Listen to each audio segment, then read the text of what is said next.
This is Harsha. I am a geotechnical team leader and technical manager at MIDAS IT Australia. And here we have with us Nadia. She's a senior structural engineer, having 10 plus years of experience in consulting. Her main focus areas or expertise is in numerical modeling, FEM, GSI, ground structure interaction, and seismic analysis of design of structures. So she's right now working at WIT Consulting, an engineering consultancy offering expert advice across various fields. The company's specialization is in temporary work designs, construction phase services, site investigations, and laboratory testing. So their key capabilities include finite element analysis and ground structure interaction. So with commitment to quality, WIT Consulting provides comprehensive engineering solutions tailored to client needs. And so thanks again to attend the webinar. So this is our second webinar on Geotechnical monthly webinar series. So this time we are having our expert speaker, who is Nadia. She will be taking over from now. So please, Nadia, kindly take over. Hello, everyone. Can you hear me? All good? Yes, we can hear you. Awesome. So let's start the presentation. So from the topic, as you can see, that it's called from low rise to high rise. It's very common nowadays that all buildings are to be not only repaired, but also to be demolished. And instead of them, new, mostly high-rise structures are going to be built. And today I'm going to talk about not only about the superstructure, but mostly about the underground conditions, including underground services. So firstly, let's start with the contents of the lecture.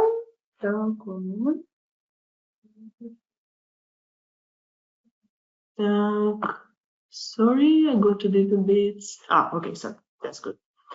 So the table of content of the presentation is as follows. First of all, we're going to cover project background, which will be followed by structural assessment, then lessons learned, and bibliography.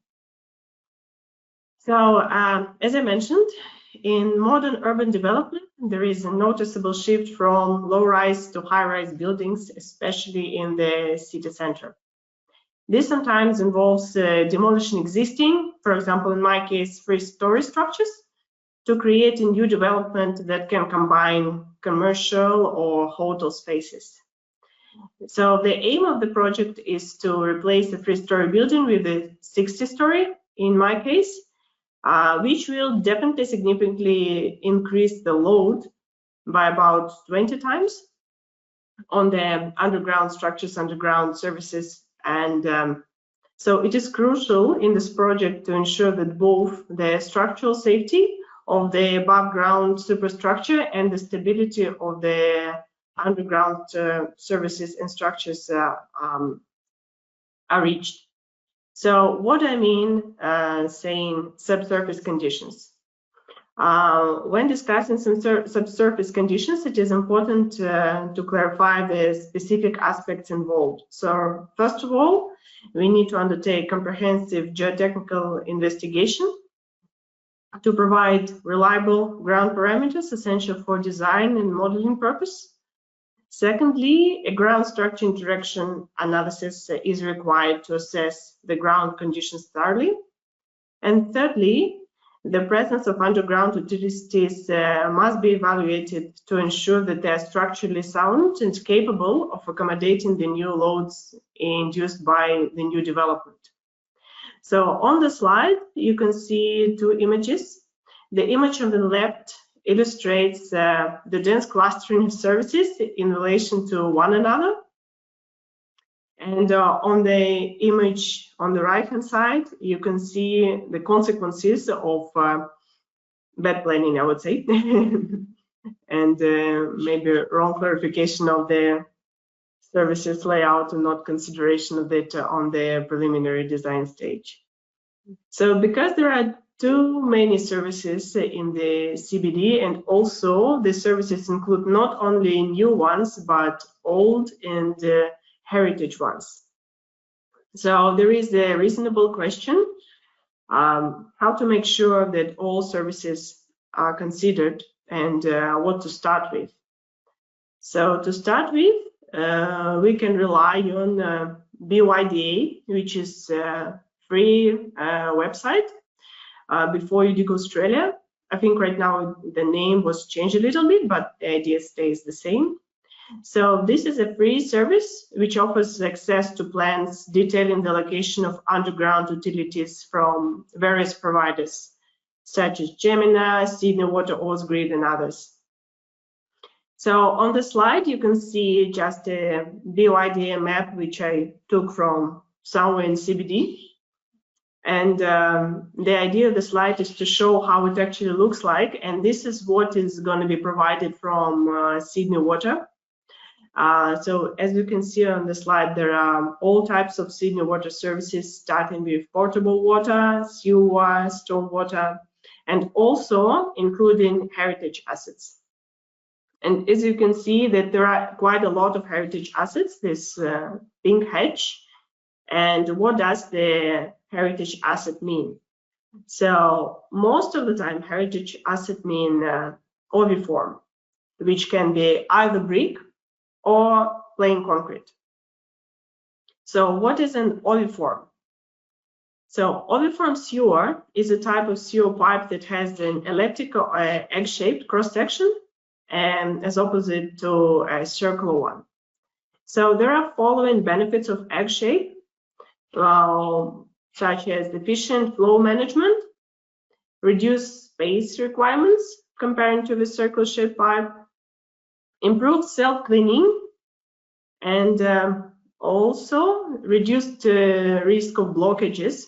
I think it should be together with improved self-cleaning, and enhanced structural integrity, of course.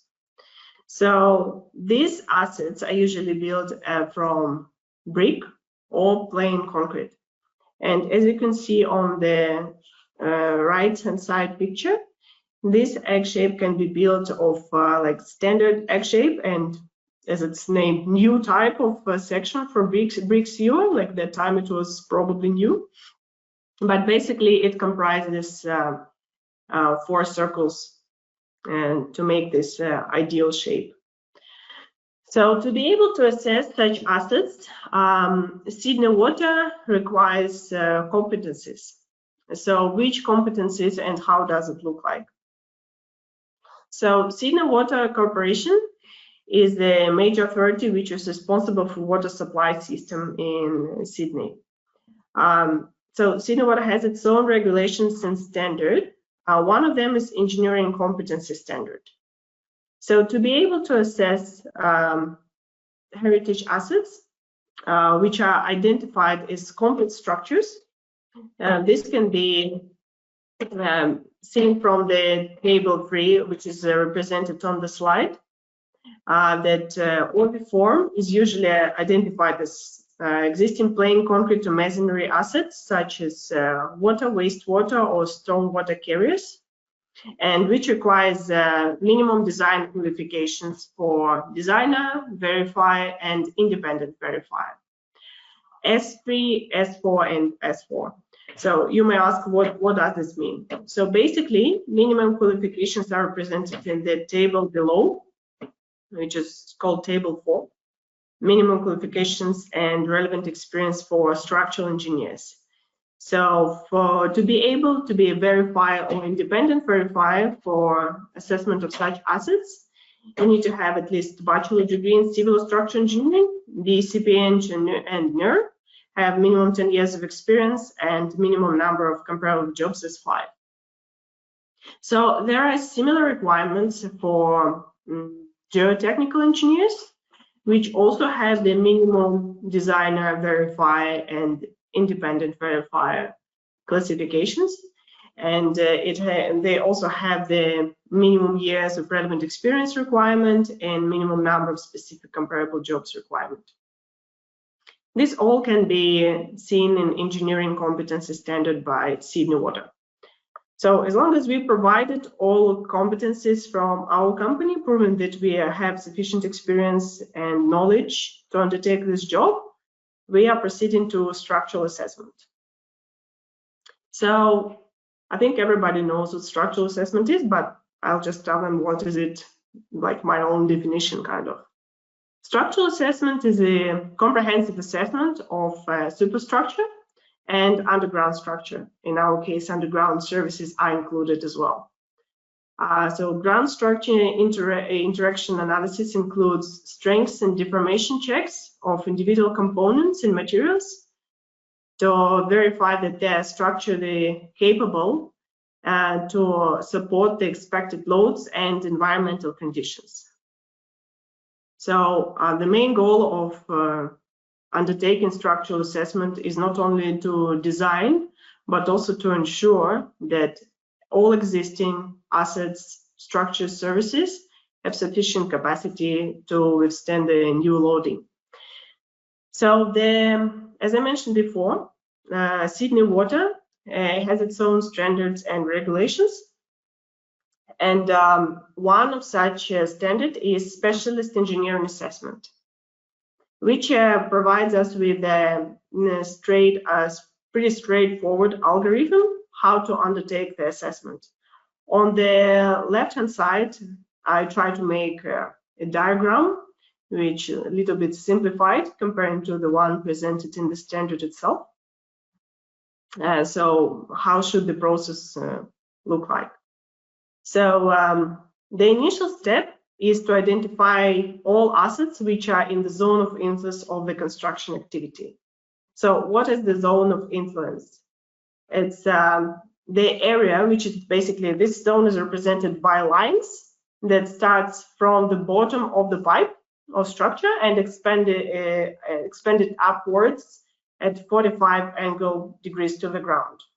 That forms your kind of envelope, which shows you what's the influence zone of any asset.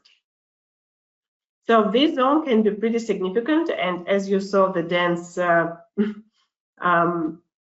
would say the dense development of services in the CBD, it's impossible to avoid them.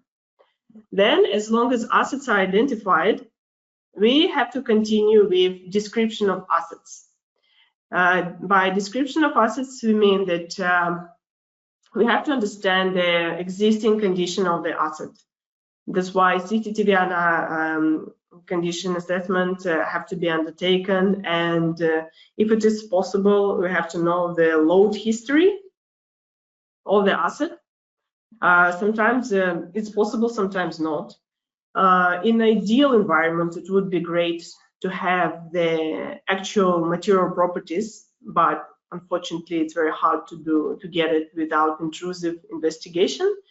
And like assets, like heritage assets, are quite sensitive structures. That's why it's very risky to undertake invasive investigations. After we identify the assets, we have to get more information about which activity we are planning to undertake. That's where the designers come onto the first page, telling us what exactly they want to do, providing us with loading conditions, and one of the main and crucial parts is construction sequence. And of course, we need geotechnical investigation and interpretation report to be able to get reasonable ground conditions. As long as we finished with the design construction sequence, we know everything about the asset, we have to undertake ground structure interaction analysis, which we use the finite element analysis for. And according to Sydney Water guideline, we have to undertake sensitivity analysis. And there are suggestions by Sydney Water suggesting the soil stiffness sensitivity cases, as well as the asset itself, depending on the asset and the material it was made from.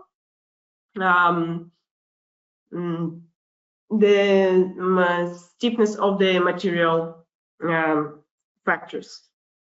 So usually it's suggested to have 3 cases: 50% soil stiffness, 100% soil stiffness, and 200% soil stiffness. All these checks have to be run and to meet the threshold criteria of the asset. Then, as long as the checks are satisfied and the design is approved, we can proceed with construction. So next, if to undertake ground structure interaction, as I mentioned, we need to undertake finite element analysis. And there is a reasonable questions which software can be used. So now I'm going to tell my my procedure with why did I choose MIDAS GTS NX. So there are several benefits, main benefits for me, which I try to show on the slide.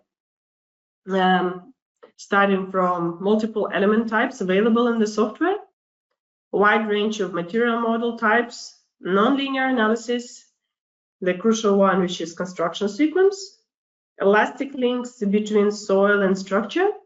I think they can be non-elastic as well, non-linear, but in our case, for model convergence, we used elastic links, inclusions of locked-in stresses, and user-friendly interface, and of course, professional technical support.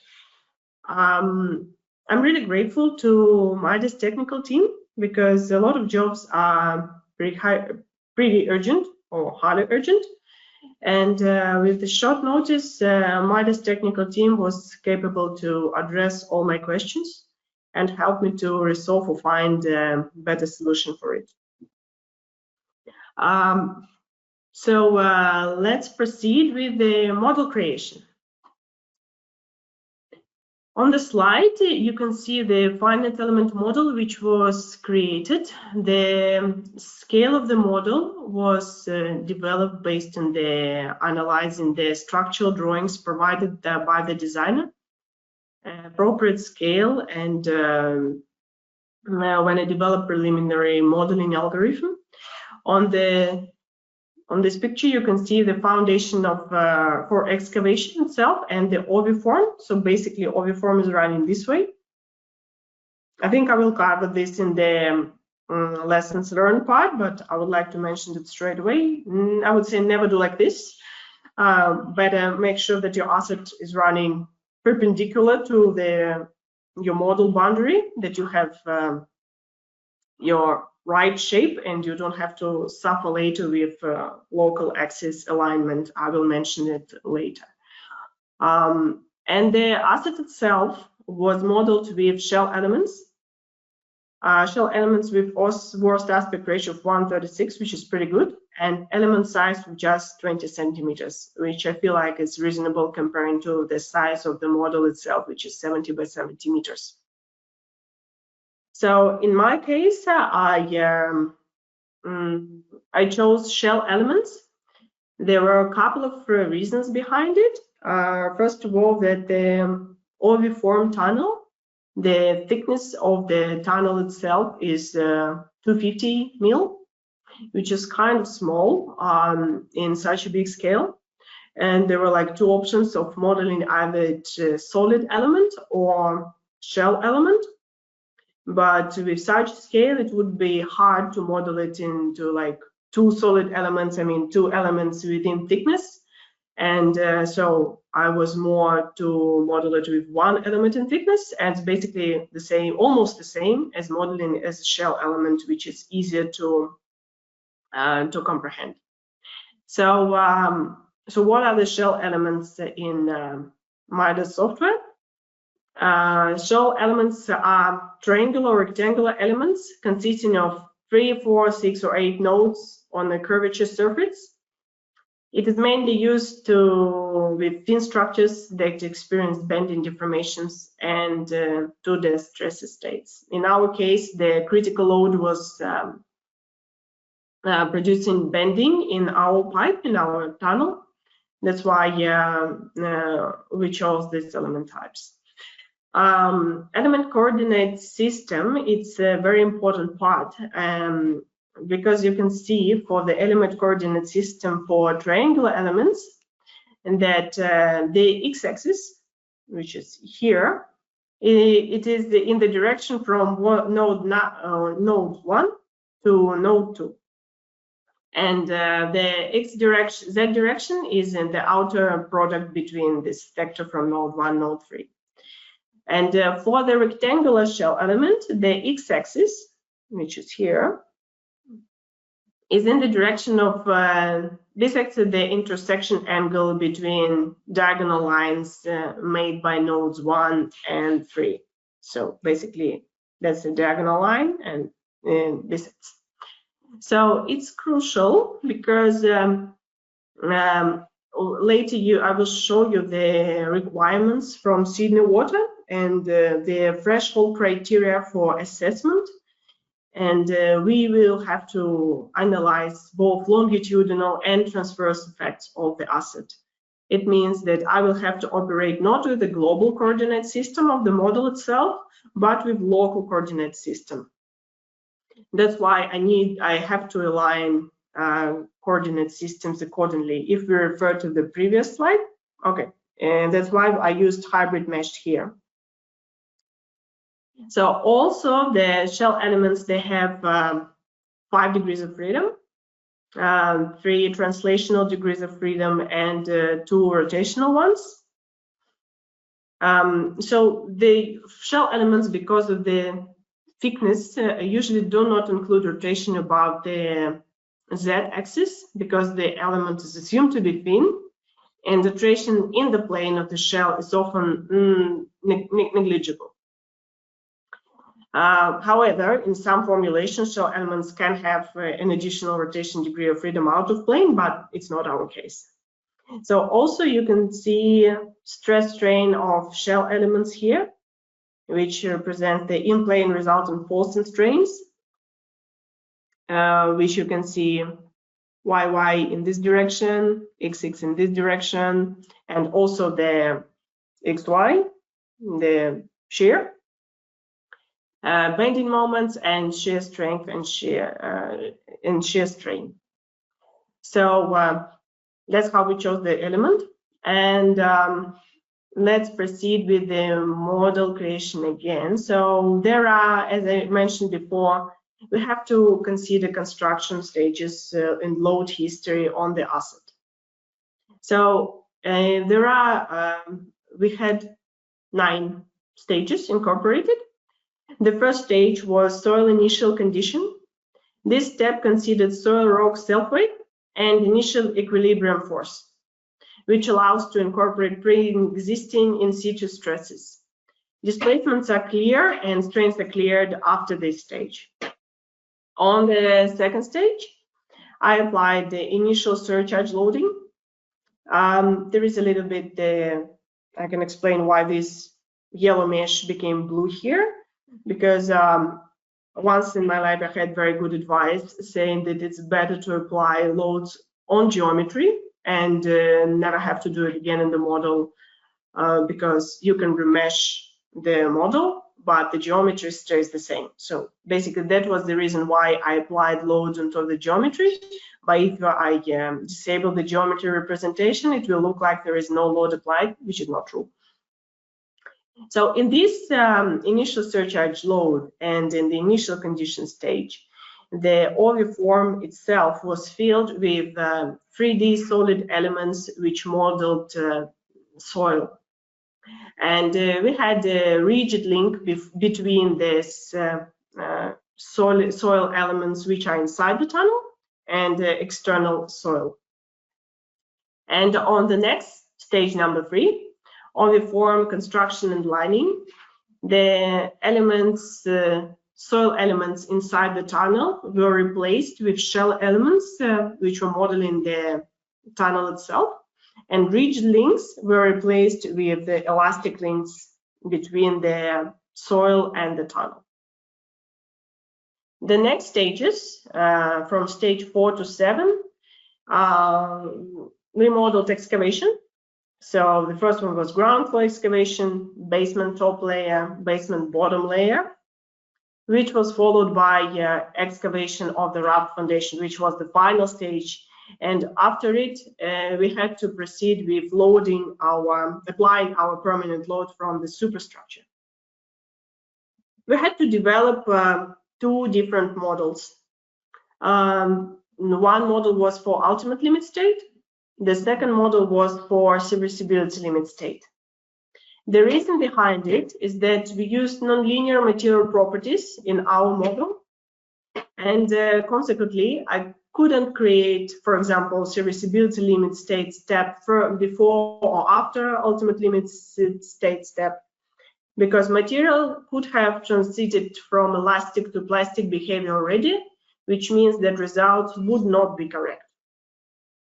That's why up to stage number 7, material properties were exactly the same for both models, and then models were copied. And in one model, we applied ultimate limit state loading, which were provided to us by designers of the superstructure above the ground. And the other model was for serviceability limit state. So as long as we completed modeling, we are proceeding. Basically, it was done before proceeding to this, but what are the Sydney water requirements and parameters? So Sydney Water Standard Specialist Engineering Assessment dictates and gives us the guidelines for geotechnical and structural appraisal of Sydney water asset. As I mentioned before, the Sydney water asset is heritage one, pretty old one. In our case, it was 100-year-old tunnel. And it's very hard to get actual material parameters. That's why we had table number 3, which gave us the suggested upper bound parameters for unreinforced concrete. It was our case. And these properties we used, if we didn't know the actual parameter, we used these properties in our model.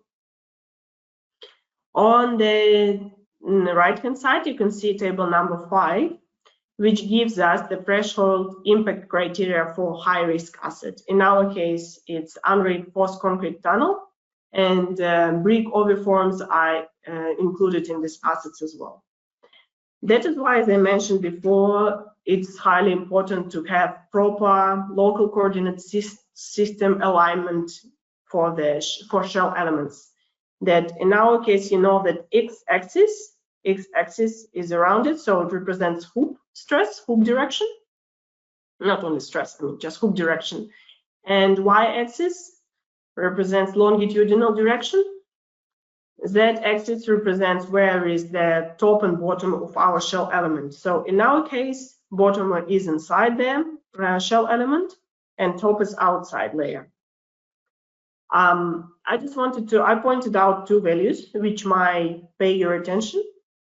This is maximum increase in tensile strain due to longitudinal and transverse effects, which is measured in microstrain divided by mu. And it's noticeable that as you compare all other parameters, all of them are pretty close for brick overform and unreinforced concrete tunnel. But when we look at maximum increase in tensile strength, the difference is almost 10 times, right? Even more. It's only 20 microstrain divided by mu for unreinforced concrete and 250 by brick overform. It's a very good question, to be honest. And I'll address this question to the Sydney Water. The response which I got was that in unreinforced concrete tunnel, they considered that this tensile strain and longitudinal effects were assessed at the joint location. It's pretty strict parameter, to be honest. 20 microstrain, it's very little. But I mean, just pay attention if you're going to analyze that structure, and maybe request Sydney Water for better clarification regarding this criteria. So we completed the model. We understand the impact threshold impact criteria. So let's look at the results. Firstly, let's look at the displacement. So on the left-hand side, you can see the whole model itself, which is representing the displacement for serviceability limit state. And as you can see here, the tunnel is running in this direction. It was hard to show it, so I'll just show it with my laser tag. And as you can see, that deformation above the tunnel is almost zero. The reason behind it is that the designer had a very good idea, which is commonly used, to bridge over the tunnel. That's why it was proposed to install compressible membrane above the tunnel, and it was assumed that the pressure just above the tunnel is much smaller than where the compressible membrane is not applied. So we can see that quite a high load was in this corner. And if we check the tunnel itself, the model, of course, is a little bit exaggerated. It doesn't look that critical in the real life. But we can see that still the load of the entire structure is pretty high. That's why we have this differential displacement of the pipe. And also the pipe was like squashed from sides. It's because of this load applied on both sides from the tunnel, even despite that above it we have compressible membrane and bridging over its slab. So let's proceed with our assessment criteria. So hoop stress results. This is the first sensitivity case, which is 50% soil stiffness, and the bottom layer of the shell. So it's inside the tunnel.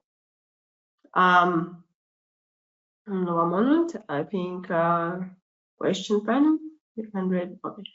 And I will reply to questions at the end. Sorry, I'm not looking at it right now.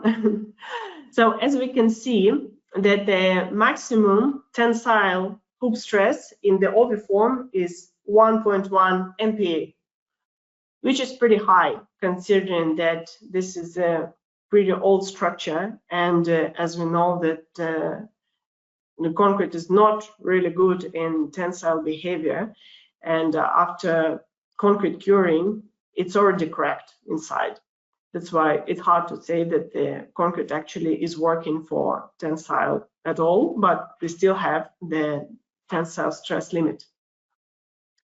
The compressive stress is 1.8 MPa, and we are not really worried about it because concrete is pretty good in compression.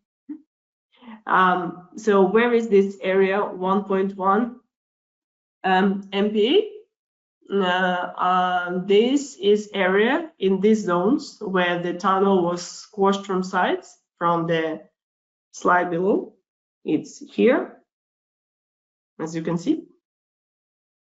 And this was, as I said, first sensitivity case. And also, it is worth mentioning that according to Sydney water requirements, the 50% of oviform stiffness was considered in the model. Then let's go to 100% soil stiffness. And because soil parameters improved, we can see that performance of the tunnel improved as well. So from 1.1 MPa, we reduced our tensile hoop stress to 0.8 MPa. And I'm showing middle layer, by the way. Forgot to mention. And the compression itself became lower as well, which became 1.2 MPa. And then 200 soil stiffness, which is even better, and the top layer. So the tensile hoop stress is only half MPa, and compression hoop stress is 0.8 MPa. So as a result, we can see that compressive hoop stress in oviform satisfies all the requirements, because the compressive stress limit is 12 MPa, and we never went beyond 2 MPa. So all layers are safe, and we are happy with this result. So let's proceed with tensile hoop stress. That's where we had the first problem, that for 50% soil stiffness, with the allowable tensile stress limit of 1 MPa, we had 13% failure. which made me think, which made me a little bit worried because it's a high sensitive structure, and there are a lot of uncertainties in the modeling, a lot of unknowns regarding the material parameters and soil. That's why we are doing sensitivity, basically. So what else did we assess? We assessed longitudinal tensile stress results for, again, for 50% oviform material stiffness. And as you can see, all results are satisfactory if they were not beyond 1 MPa. Basically, material utilization was only half for the worst soil stiffness parameters. Then we considered the other criteria, which is named radius of curvature results on the crown of the oviform in vertical direction. So Sydney water requirement tells us that the minimum incremental radius of curvature has to be over 60 kilometers. So let's start with the first one. The 50% oviform material stiffness and 50% soil stiffness. And that's the shape of our tunnel. And the radius is less than 50 kilometers, which is definitely not good. So this criteria is failing for 50% soil stiffness. Let's go to 100% soil stiffness with keeping the same oviform material stiffness. And still, that's the line of the oviform tunnel. This is the 50 kilometers radius, 60 is the orange line, and then the dark green is the 70 kilometers radius. And we can see that we are just where the 50 circle kilometers radius is. So this criteria is failing for 100% soil stiffness as well. And then 200% soil stiffness, and voila, we are happy, because our tunnel shows the 80 kilometers curvature radius. So in this case, the soil radius of curvature results are satisfied. So let's summarize all our assessment in one table. Basically, it looks like this. So we assessed both transverse effects and longitudinal effects. Let's start from top to bottom. The drift criteria was satisfactory, which was understandable because we reduced the pressure from the top of the pipe, and it was squeezing from both sides, not equally, but still. So, and the drift parameter was satisfied. Hoop stress compression is satisfactory, so no problems with compression. I think that's the main idea of the egg-shaped structure. And then we go into tension. Hoop stress tension. We had failure of 13% for 50% soil stiffness and for half material stiffness of the acid. Because this criteria failed, and we actually don't know the real material stiffness, so it actually can be in between as well, right? For between 50 and 100. So I decided to check and run the model with 100% material stiffness. And the results I obtained were unsatisfactory. So the 87% failure for 50% soil stiffness and 10% failure for 100% soil stiffness. So this failure in combination with two more failures for longitudinal effects. Longitudinal tensile stress. As I showed before, that longitudinal tensile stress for 50% acid material stiffness was satisfactory. But as I also checked it for 100% acid material stiffness, it failed. And the radius of curvature, and the failure was really obvious in this case. That's why we understood that the more detailed geotechnical investigation has to be undertaken. At that stage, the geotechnical investigation was a little bit insufficient because of different restrictions and obstacles. But more detailed in geotechnical investigation is being undertaken right now. That's why I'm sure that they're going to be safe design for the asset and nothing will threaten its structural capacity. So what are the main challenges I faced during this project, and how did I solve them? First of all, after I analyzed the criteria which I have to assess, I understood that I have to align output coordinate system. This is where I understood that I cannot use triangular mesh. I had to use hybrid mesh. And that's where MIDAS support team helped me, because I sent requests to their technical support website, and they showed me how to do it in a proper way. Secondly, it was highly important to consider the in situ stress, and that's where initial equilibrium force function was used in MIDAS GTS NX help function. And the other critical aspect is the interface creation, which caused computational errors, and the model was not converging. The reason behind it is that there are different types of interfaces, and sometimes even if you're using interface creation from the same shell elements, there are still different types of this interface. So you have to be mindful and have to understand which interface have to be used in appropriate condition, and it depends on the geometry of your model. The solution for this convergence issue was because of the MIDAS support team, and of course the help function of the software. Then it's not an issue, but I think that's the case where the solution could be optimized in the future, which is geometry creation. The way I do it, I used to analyze structural drawings and sketch an algorithm of geometry creation. And I used to create the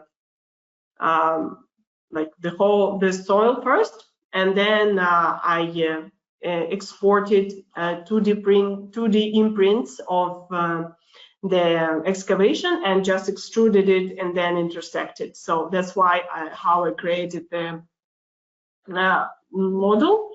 And it was a little bit painful in the way that it required a lot of detailing during the creation of the model, how to extrude until which level.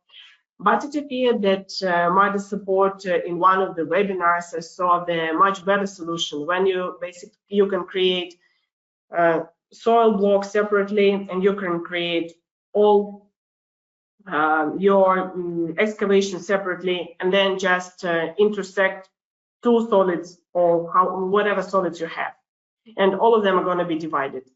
That's pretty useful, and it would have saved a lot of time, so I will definitely use this feature in the future.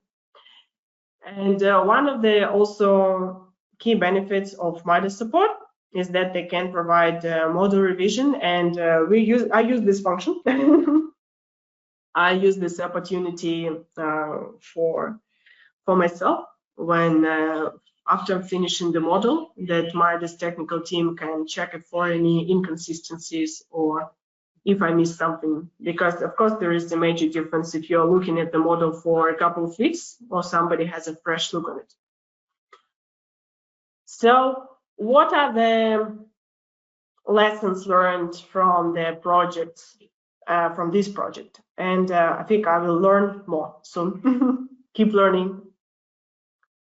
First of all, it's the importance of clear communication with design team. I think that the main idea is to understand, because structural design team use their own software for superstructure. We use MIDAS GTS NX. So the question is, what's the best way to transfer their loading conditions into our model? So I think that this is the critical part of the communication. and probably there should be face-to-face meeting in my opinion, where people can take a piece of paper and discuss it to understand what exactly will be given from, like what is expected from, for example, structure and design team by team which is undertaking specialist engineering assessment with a different software. So I think that communication issues usually happen with within any projects. But it's just my opinion that more personal meetings have to be undertaken if it's required, if there are any uncertainty, because sometimes in online conversation, email conversation is not enough for this purpose. Second point is the value of thorough planning in model review. I think it's in the tight conjunction with the first aspect, with the importance of clear communication. It's like it's a project management part of the question, which is my part of the question in this project as well. So I have a lot to improve with. Then the utilization of technical support and resources. Thank you for technical support from software providers. In my case, MIDAS GTS NX could have helped me with a really short notice. And continuous learning and adaptation. I think it's really great that I'm taking part in such project, because I'm learning a lot considering the tools and capabilities of the software, which really can save a lot of time. And I think that's one of the points which I have to pay attention to when when new software update is released. I better check what's actually was updated, that I can improve my performance and my modeling technique or analyzing technique. And of course, in this case, understanding of site-specific conditions, because when we are talking about like such high risk and sensitive assets, and in like tight urban development conditions, it's very important to undertake comprehensive analysis and investigation before starting the project itself, and during the project itself if something changes, because of course we cannot do like 1,000 boreholes within small plot of land. But the main idea, I think that's even the reason behind the sensitivity analysis provided by Sydney Water, saying that we require this to consider all these uncertainties and restriction in our field work and field investigations. So yes, this is my lessons learned. I hope to learn more. Bibliography I used. If you need any sources, please let me know. I can send this list to you. And thank you for your time. I'm happy to answer any questions if you have them. Arsha? Yes. So thanks a lot, Nadia. So we have two questions in the questions tab. I hope you are able to see it, right? One moment. I will expand it. Trying to check them out. Sorry for a little inconvenience. I think I can see can see at least one. So there are three questions right now. Back one.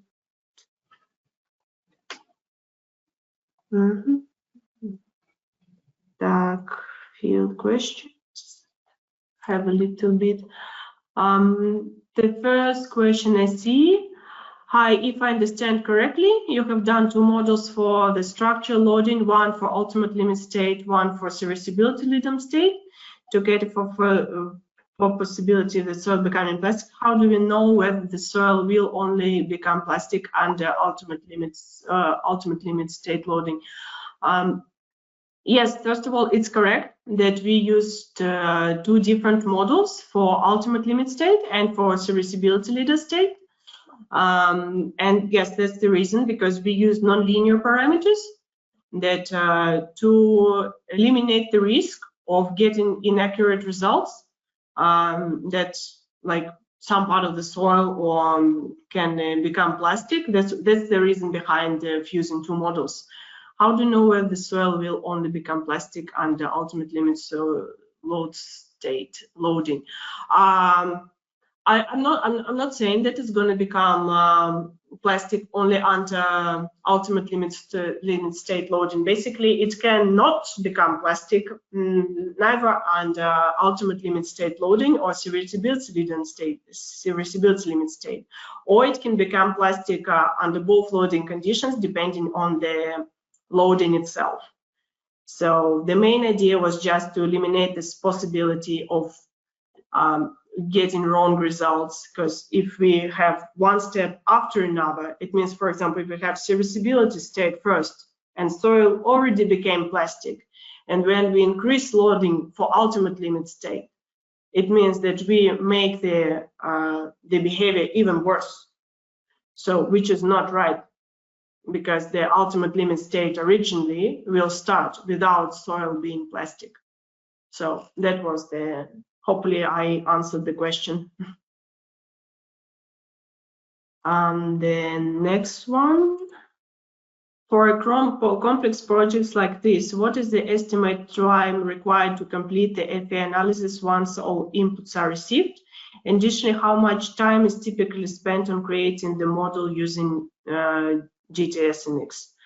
I would say that if everything, all the inputs are received, I would say that it requires 2 weeks time, and typically to spend on creating the MIDAS models 2 or 3 days, I would say. When you have all inputs, all structural drawings are analyzed, and that's I think that's enough, more than enough, 2 weeks to prepare the report with meeting all senior water requirements and to undertake the finite element analysis with all sensitivity cases. And then next up, tick. And how to verify structure design parameters. Structure design parameters, you mean, do you mean material properties? Is it correct? The structure design parameters. Structure design parameters. Just a little bit misunderstood the question, because if we are talking about the OV form itself, then the structural design parameters. If I can get a little bit more intake, what does structure design parameters mean? Because I don't understand what's like structure design material properties are, which can be verified either on site or like by testing, or according to this guidelines which provided us with the maximum limits. Or for the criteria itself, we again used specialist engineering assessment, as I think for other structures it could be any other Australian standard or guidelines to assess it.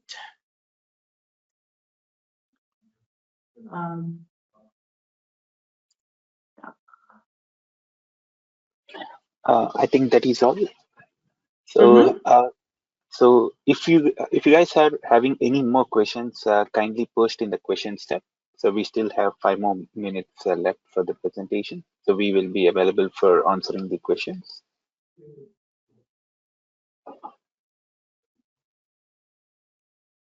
And thanks a lot, Nadia, for this wonderful presentation and taking us through into the entire workflow of the project. For the complex projects like this, it may take a lot of assumptions and a lot of to and from meetings with the clients, with the third parties, and with the authorities. So thanks a lot for taking us through all the workflow that you had done in this project. So we really appreciate that. Thank you for inviting. I'm happy to share. And if somebody else knows like better approach or something, I'm free to conversation and discussion, like how to improve the work and performance. So thanks a lot once again. And for the attendees, if you have more questions, please post in the questions tab. We are here for next 4 minutes, and we will wind up the session. So I hope you guys are enjoying the sessions. So the next session will be on November 25th, where we will be discussing about the seismic analysis of dam abutment. So I hope you will find it interesting as well. So we will send the emails to you next week, and kindly register if you are interested to join the session on November 25th.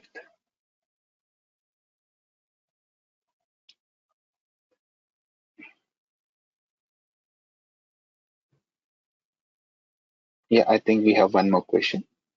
Mm-hmm. Mm-hmm. If you have a lot of load combinations, especially from structural engineers, where they would consider, say, maximum axial load with coexisting moment and shear maximum moment coexisting, would you consider each load combination individually? This process may be more tedious and time consuming, so was wondering if there is any specific criteria you would consider instead. So in our case, what we did, it was basically on the structural design team to provide us with the worst load combination, to be honest. Because we couldn't run this our model with the oviform sewer together with the superstructure above it. In my ideal picture, what I would prefer to do it, if I have the model with the superstructure and the underground structure, I would prefer to incorporate the tunnel itself, run assessment for all this analysis for all cases, and then make an envelope for like the critical condition of the pipe. I think it's just the best solution, which this envelope function, which is also available in MIDAS GTS NX, right, Harsha? I think it's available, envelope function. Yes, we can get it. Mm-hmm. So this envelope function give you the maximum or like absolute maximum bending moment, axial or axial force, any internal actions in the pipe. And this envelope considers all load combinations. I think it would have been the ideal approach. In our case, because there were two companies involved, two parties involved, structural designers provided us with the worst load combinations from their model. If they would have given two more, like 5, 6, 7, I would have done the same. I would have applied all of them, and then I would make an envelope for all of them. Yep, I think that's it.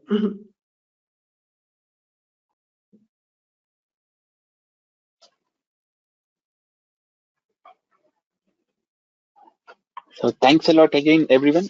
So I hope you find this session useful and helpful.